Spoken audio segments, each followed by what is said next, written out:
Tom, what's up, man? Guys, real life was happening. I have been trying to schedule a service, and I'm not going to tell you what kind, but when you think you can do something in 7 or 8 minutes or 10 minutes, and it takes longer sometimes, it's really frustrating. Yeah, I get it. People will continue to let you down, Tom. That's the way it goes. Hey, name him, Tom. Yeah. Name who it. Yeah. I'm just not going to do it. I'm kidding. Well, the Hogs didn't let anyone down last night. A little dicey in the first half, but pretty dominant second half performance behind Big Z. We've been talking about him and his 25. Good performance last night to get a home win. As we discussed on Tuesday, they could not lose this game. It would have just been too tragic for their chances. So good that they got it. I don't like the way a lot of things in the first half. They had a chance to stretch a lead, and they just, to me, there were some lackadaisical offensive possessions that led to turnovers. Just in the missed free throws, very frustrating. But anyway, they took care of business, and you're right about Big Z. But for this team to be all it can be, they've just got to get more from Brazil and Adu. And I know that Adu's not really like a big option in the offense, but maybe you know he's got some post moves. He's got a nice jumper, and you're going to maximize yourself. He's got to be a part of that. And scoring around the rim last night, in the first half particularly. John L. Davis was not a good finisher last night. Just too many shots right there. But hey, when it counted, they got it done. Thero had some good stuff late after being scoreless early on. But hey, man, this game against A&M coming up Saturday, big game. If they can win either the A&M or Auburn game and take care of their home games, I think they're in the tournament. Yeah, and they could just split these next two, but we'll get to that in just a second. I thought LSU last night didn't play a very clean game. That's one of the reasons they've only won one SEC game. I don't know how many times, particularly in the first half, they either dribbled it out of bounds, unforced errors where they knocked it out of bounds and continued or extended Arkansas's half-court possession, even when they weren't guarded. Unguarded, unforced errors last night really set LSU back. They took a 1-point halftime lead in, but if they capitalized on 2 or 3 of those half-court possessions that they should have had instead of giving it to Arkansas, Tom, it would have maybe been a little different halftime feel and conversation for both teams. Yeah, no doubt about that. And they're a team that it's happened to them so many times. I mean, Ole Miss had the big comeback on them the other day.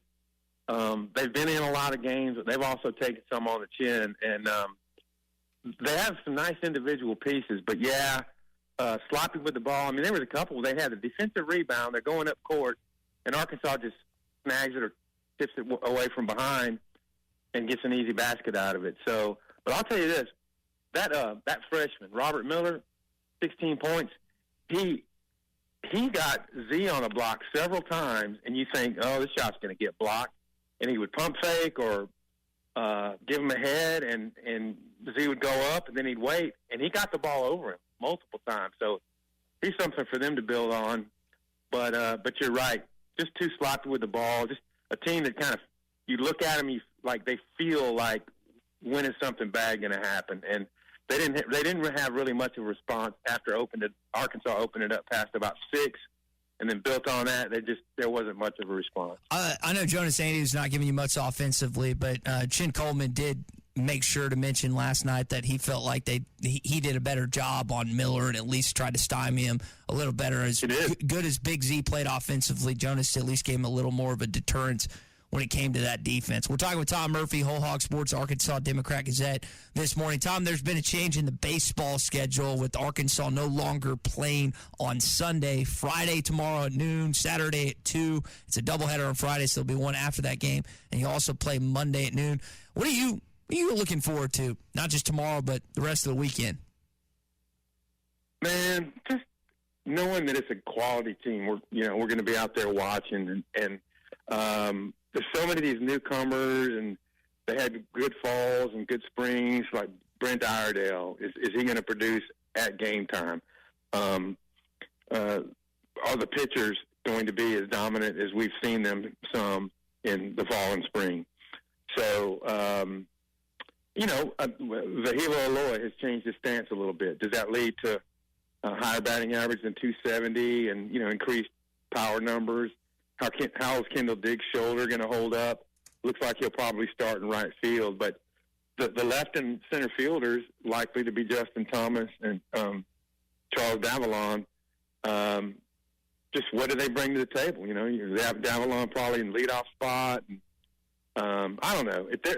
They're always fun. And being at the ballpark, it's kind of different feel than like covering a football game. There's all this high pressure and intensity, and then in baseball you get a lot more day games. And I don't know. I really enjoy baseball. The deadlines aren't as strenuous, Tom, right? Too. Dude, these 8:00 tip-offs.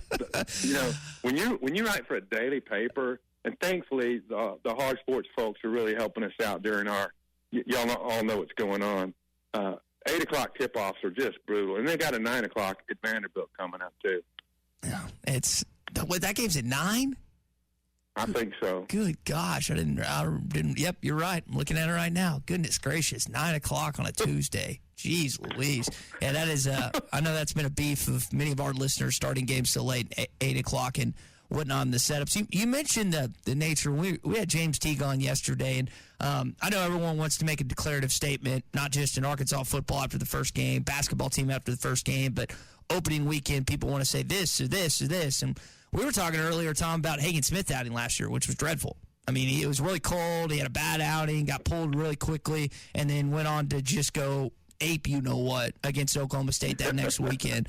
So, he really did. How do you like not back off, but how do you just like chill out the first weekend if you're an Arkansas baseball fan based on new guys, new team, and everything else that you'll get to take in at Baum Walker?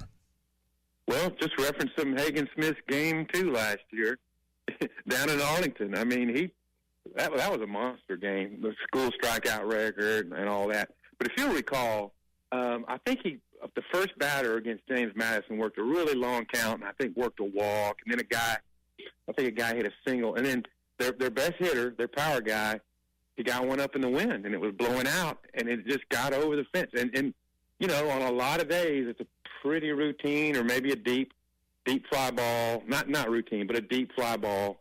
But that one got out, and he's down 3-0, 3 batters into the season, infinity ERA, and then we know what he did for most of the rest of the season. Yeah, and You want to have a Friday night lockdown guy that you really can count on to maybe win 8 of their 10 starts in conference play, something like that. I think it's probably reasonable. But, also I think there's merit and value to the idea that you don't have one guy that you lean so much on and put so much pressure on to perform each time as well. Yeah, I agree. And, Gabe Gackle could hold down the Friday job all year. But Dave Van Horn and Matt Hobbs have shown the propensity to if a guy's struggling, if a guy needs a week off, they'll you remember with Hunter Holland and Hagen a couple years ago, they swapped it up midway through, and then I think swapped it back later, and made it work. I mean, they plugged Will McIntyre into the weekend rotation some, and what a valuable piece he is, by the way. There's so many things to like about what we're about to see up here. Yeah.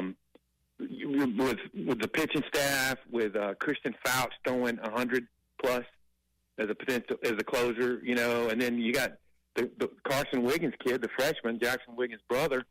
He's throwing 98 with ease. So I mean, he could be a setup guy. They could try to get him worked into a starting role. That's so many options they'll have from a pitching standpoint. Yeah, I think we just all got to stay grounded through these first 4 games, and then through the trip to Arlington, and not get carried away about how good this team is or how disappointing they may be out of the gate, because none of that really has mattered in recent seasons. What happens in February certainly has little to no bearing on what's going to play out in late May and June. We have so much proof of that over the years. And look, Dave Van Horn has been coaching here 22 years.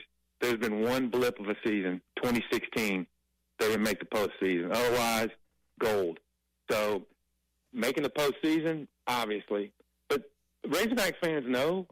They know how this team can push the buttons in the playoffs and get to Omaha. So, yeah, you're right though. Don't get caught up in what's happening now.